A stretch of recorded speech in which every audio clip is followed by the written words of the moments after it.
Hello, this is Little Green Ghouls, and welcome to Fear Street Explored, where your worst nightmares live. This week, I'm excited to visit The New Girl. Since this is the very first book in the Fear Street series, let's quickly check out this Fear Street promo teaser. Welcome to Fear Street. Don't listen to the stories they tell about Fear Street. Wouldn't you rather explore it yourself and see if the dark terrors and unexplained mysteries are true? You're not afraid, are you? I've been ready to look at the Fear Street series for quite a while now, so I'm really happy that we're finally here. I don't recall having read any of these Fear Street books, so it's a brand new adventure for me. I used to look at the few copies in the school library, but it was a very incomplete collection, so I never quite knew where to begin. Luckily, with the power of the internet, I can now just start right at the beginning with The New Girl. I have to say, this is a decent intro for the Fear Street series, in the sense that Stine put a lot of effort into building up the mystery around Fear Street itself. That being said, I found The New Girl to be a little predictable, with a sprinkling of creepy moments. A lot of these tense moments in the story came from the atmosphere being built up around Fear Street. It's essentially kind of a ghost story with a couple twists. It's definitely worth checking out if you're curious about this series like I am. The cover is decently creepy, and is giving classic horror movie vibes, with a girl walking alone down a foggy looking street, in her big old sweater and some big 80s hair to match. Her front take says, "He had to learn her secret, or die trying." And the back take says, "Dying for a kiss." But let's check out the full blurb on the back. She's pale as a ghost, blonde and eerily beautiful, and she seems to need him as much as he wants her. Corey Brooks hungers for Anna Corwin's kisses, drowns in her light blue eyes. He can't get her out of his mind, and the trouble has only begun.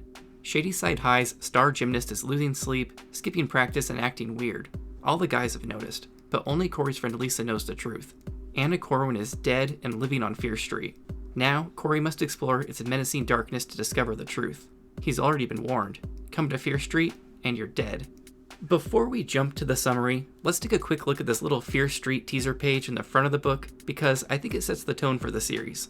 Are you sure you want to turn down Fear Street? The most horrifying things seem to happen to those who live on Fear Street. The town of Shadyside is nice enough, and the students at Shadyside High seem to be an average group of kids.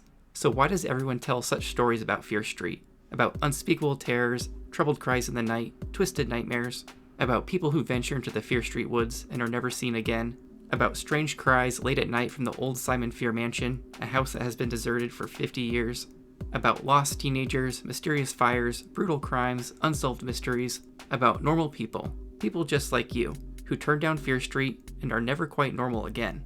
Go ahead, take a walk down Fear Street. Those stories couldn't be true. No way. There couldn't be that much terror awaiting you on one narrow old street. Could there? Okay, let's finally start this summary. The book opens with an introduction to a prologue. Right off the bat, we're already switching up the formula. Our mystery narrator is starting us out strong as they celebrate the death of their sister Anna. It sounds like this person pushed Anna down the stairs, and now they're just staring at Anna's crumpled dead body while waiting for her parents to return home. Anna was always Little Miss Perfect, and her mom even called her My Diamond, so jealousy seems to be the motivator here.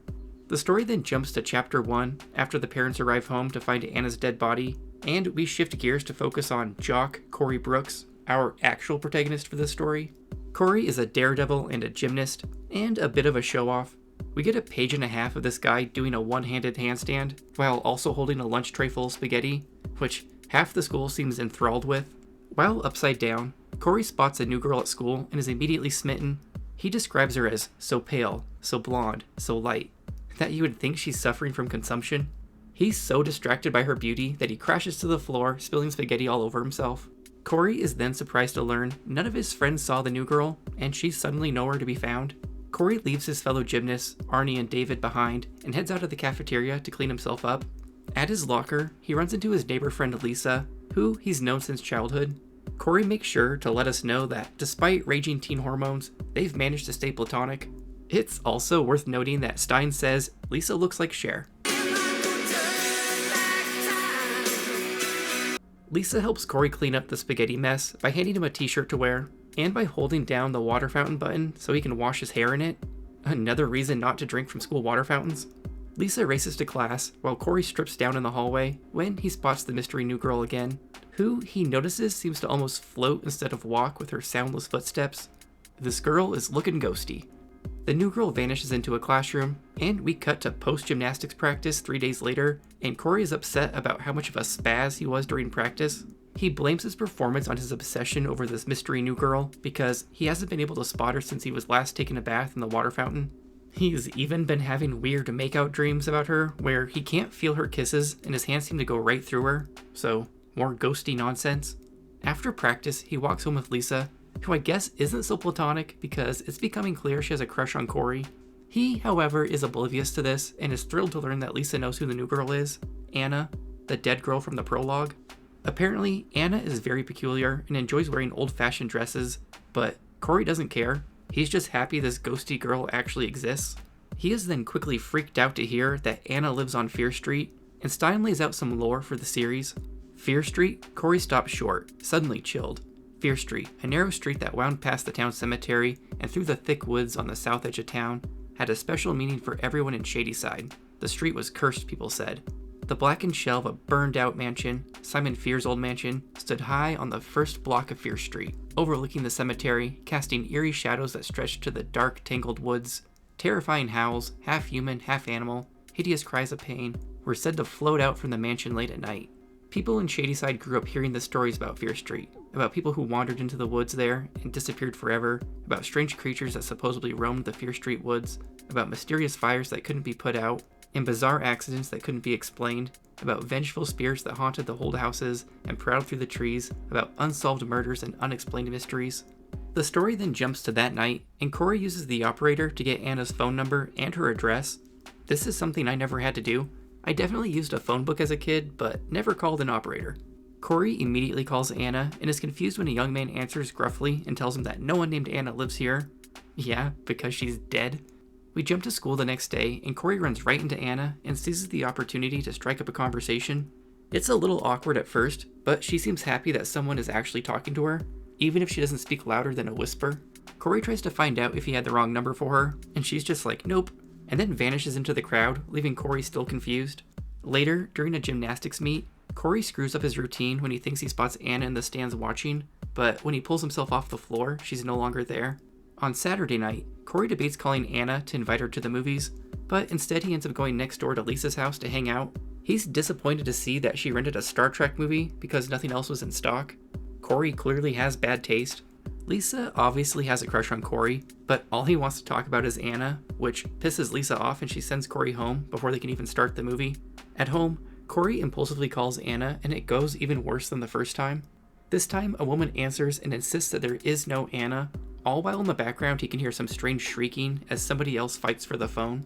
The woman tells Corey to stop calling and torturing her, and then hangs up, leaving him unsettled. He even starts to think she must be suffering from some Fear Street bad luck and is possibly being held prisoner in her home. He decides just to visit her house, at 10 o'clock at night, but he hesitates when he remembers that a family of 3 was just found murdered in the Fear Street woods a few weeks prior. He borrows his parents' car and heads over to Fear Street, telling himself that he just won't get out. This doesn't last long though, because once on Fear Street, it's too misty for him to read the house numbers, so he hops out of the car to travel by foot. When he reaches the house, it's pitch black and looks abandoned. He concludes there's not much to see and decides to head back to the car, when he hears footsteps crunching behind him. Corey nearly makes it to his car when we get a classic shoulder scare.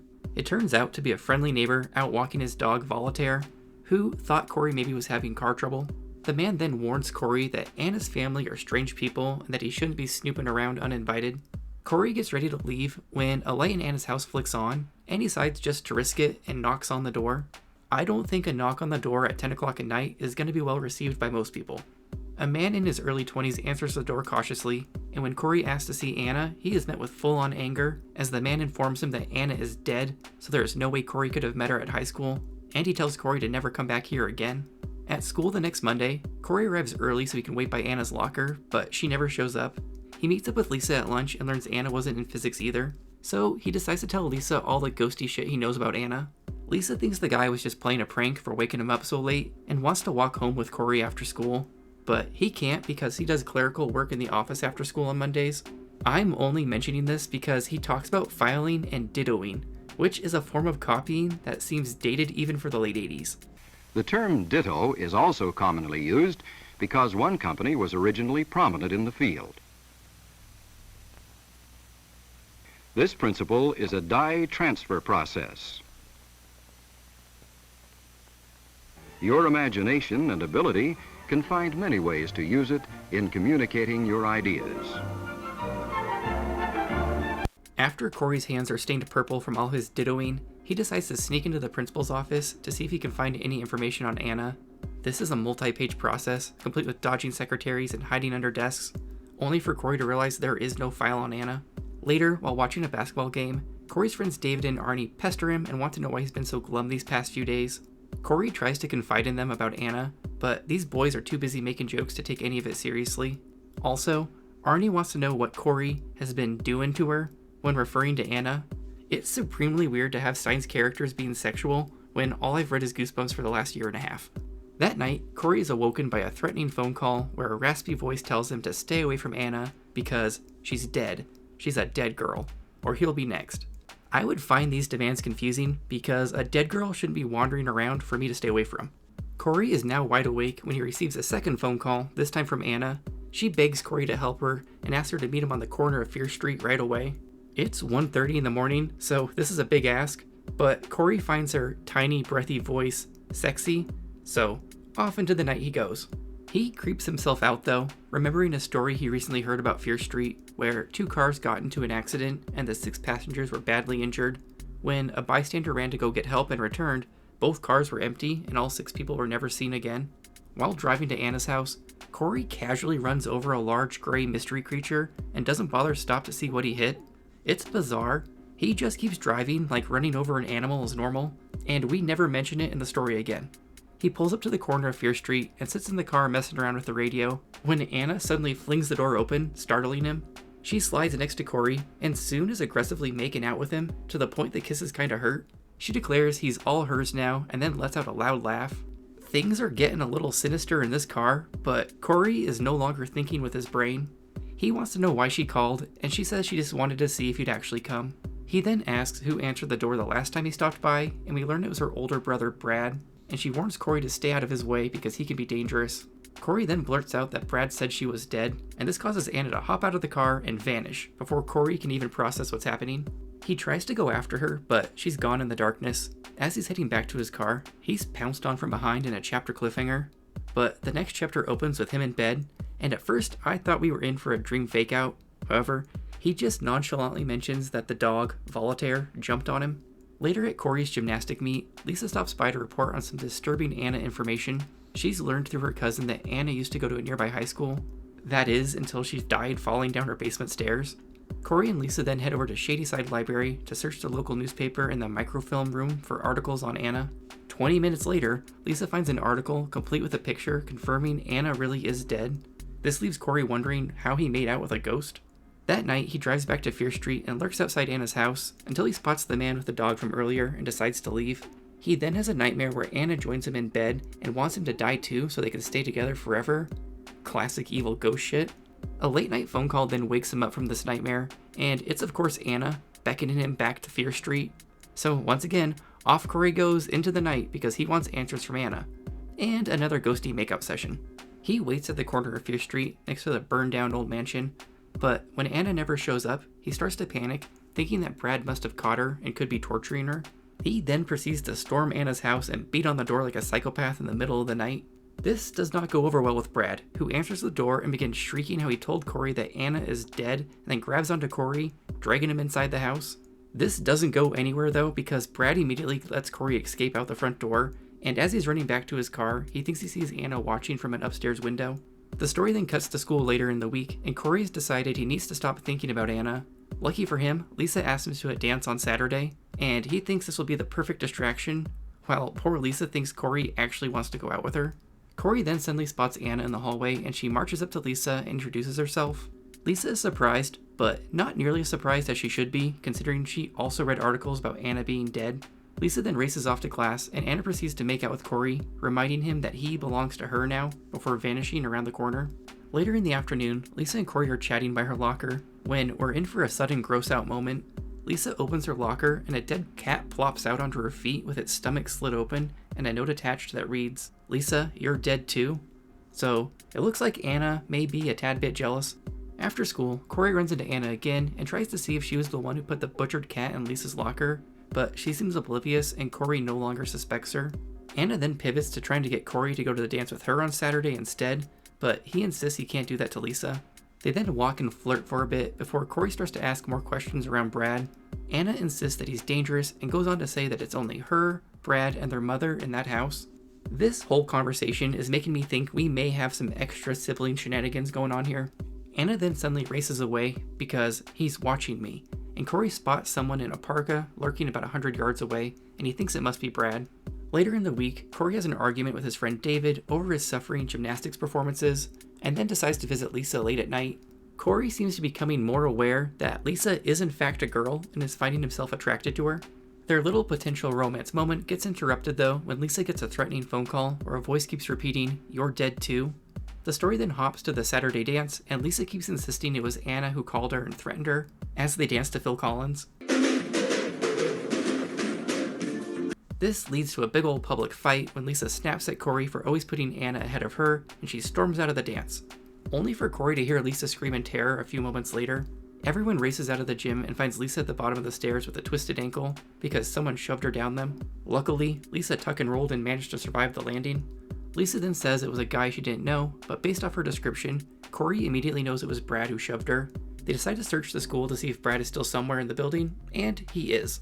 After a chapter of lurking around this creepy dark school, they find Brad hiding in a classroom. However, before they can do anything, Brad says something about a mistake and then takes off running. But not before barricading the door so Corey and Lisa can't follow after him. They're on the second floor of the school, so Corey ends up crawling out of the window and trying to hop into a nearby tree. But this goes wrong and he nearly falls off the building instead. However, through the power of gymnastics, he's somehow able to launch himself into an open window on the first floor. He then races upstairs to free Lisa. Later that night, they're back at Lisa's house. She goes in for a kiss, and just when things are starting to get good, the phone rings and there's an angry, heavy breathing on the other line. Lisa has had enough of being cock-blocked and wants to go to the police, but Corey asks her to hold off because he's going to go get some answers about Brad from Anna first.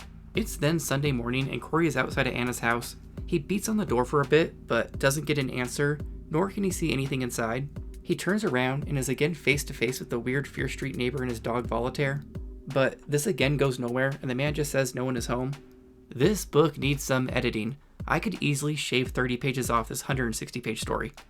On Monday after school, Corey finally finds Anna and drags her to a pizza joint for a little interrogation. And prepare yourself, this story is about to get sloppy. Apparently, Anna's dad ran off when she was little, leaving just her mother, her brother Brad, and a sister named Willa. Brad's girlfriend died in a plane crash, causing Brad to lose his mind, and he started saying that Willa died instead. Then, one day when Brad and Willa were home alone, Willa fell down the stairs and died, but they think Brad may have pushed her. This caused Brad to become even more mixed up, and he started insisting that Anna had actually died, not Willa. So now, Brad is extra protective of Anna, even though he has her mixed up with Willa. He even sent in an obituary to the newspaper saying that Anna had died instead of Willa. This is all clearly too convoluted to be true, but for whatever reason, Corey is buying it and they start making out in the booth. That is, until they look over at the window and see Brad peeping in with his face in full-on rage mode. Anna leaves with Brad, and then later in the day, Corey decides maybe he shouldn't have let Anna leave with somebody reportedly in a state of psychosis, so he races over to Anna's house once again. This time he bursts in the front door and finds Anna and Brad wrestling on the floor as Anna begs for help. This culminates in a fight between Brad and Corey, with Corey ultimately knocking Brad unconscious with a vase. Corey wants to call the police, but Anna is like, "Let's celebrate upstairs in my bedroom," which quickly makes Corey change his mind. Corey is a man ruled by his libido. While heading to her bedroom, Anna suddenly grabs a silver letter opener in the hallway and declares she's gonna finish Brad off once and for all. And when Corey tries to stop her, she starts stabbing at him, causing Corey to fall backwards out of a window. Except, not really. He's a gymnast after all, so he latches onto the windowsill with his legs and hoists himself back up through the window. He then does multiple flips across the hall at Anna and kicks the letter opener out of her hand. Stine is loving any opportunity to give Corey action hero powers with his gymnast abilities, and it's cracking me up. Corey ends up twisting Anna's hands behind her back and leading her down the stairs, where he is again face to face with Brad, who keeps insisting he tried to warn Corey to stay away from Anna, and then reveals the actual story.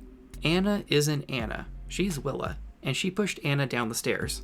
Then Willa, who had always been jealous of Anna, began to talk like Anna, dress like Anna, and essentially tried to steal dead Anna's identity.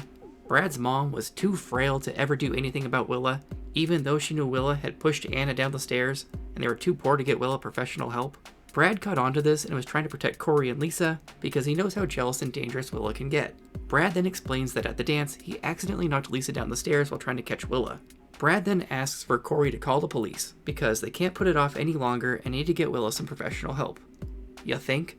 This all ignores Anna's ghosty behavior in classic Stine form. The story then cuts to Corey telling Lisa all about the Willa, Anna, Brad situation, and she's like, "Oh, wow, that's crazy," and then moves in for a kiss. And that's how this one ends, with Corey and Lisa getting together. I was very thrown off by the lack of shocker ending, I have to say. I did not expect the story to end on a mushy love note. Overall, I thought The New Girl was a perfectly fine introduction to the Fear Street series. The highlights for me were definitely the lore building around Fear Street itself, with Stine inserting creepy little stories about the horrors of Fear Street. It definitely left me wanting to read more Fear Street books to see what else he would come up with for this little world. However, The New Girl itself still left me a little underwhelmed.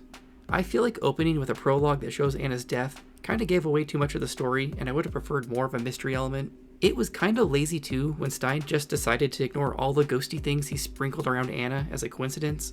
I found the story to be a little longer than it needed to be, with quite a few repetitive moments that could have been eliminated to streamline the story. I even trimmed out some of these during my summary, and it still felt too long. I did enjoy Stine's moments of silliness though, by making Corey a super gymnast action hero. I'm going to give this one 3 out of 5 balance beams. I'm curious to see how much crossover these other characters in Fear Street will have, like with the mystery man and his dog Voltaire, or with Corey's friends David and Archie, who were fleshed out enough to potentially have their own stories. Okay, I'm bringing back a handful of the totals because I missed doing them during the Series 2000. So, if you have any ideas for fun cliches to tally, let me know in the comments before I get too far into this series. We'll start first with the most obvious one and count up these Fear Street deaths. In The New Girl, there was one death. This was unfortunate Anna taking a tumble down the stairs and snapping her neck in the prologue of this book. I'm also bringing back our 90s moments by ignoring the fact that it's actually still 1989 in these first few books. The late 80s and early 90s are their own beast, so I feel justified with this. Also, we're moving from jiggy to fat because jiggy is late 90s slang and fat is early 90s, and I'm technical like that. In fat 90s moments, we had 7. These included calling someone a spaz, using an operator, Walkmans, video stores, dittoing, microfilm, and dancing to Phil Collins. For Fear Street, I'm introducing a category I regretted not doing in my original Goosebumps run with useless adults. And thank you to Neon Bat 666 for suggesting this in my post where I was searching for ideas. In The New Girl, we had one useless adult. This was Brad's useless mom, who was supposedly too frail to do anything about her murderous daughter Willa. She was just like, "Oh well, one of my kids killed the other, what are you gonna do?" Shocker Ending is also making a return because I just can't imagine Stine writing without final twists, but I'm already not starting out strong because there was no final twist to this one, just a final kiss between two characters who were having a slow burn teenage romance. Maybe I should tally up how many of these books end with main characters getting together. Well, that's it for our first Fear Street book with The New Girl. I think this one was decent enough, but maybe I was expecting more considering how batshit Goosebumps books are known to get. There's still time for Stine to get wild as the series progresses, I guess. Next week is The Surprise Party, where it looks like we're going to be venturing into the creepy Fear Street woods. Let me know in the comments what you thought of The New Girl. How did you feel about the non-ghost twist? Are you a gymnast action hero? What the fuck did Corey run over on Fear Street? Also, what did you think of my ghosty horror clips? These Fear Street books are going to pose a new challenge in clip finding for me, because I feel like we're going to be seeing less ghouly and gory monster films to explore. Anyways, as always, thanks again for watching, and make sure you subscribe for the pride, the love,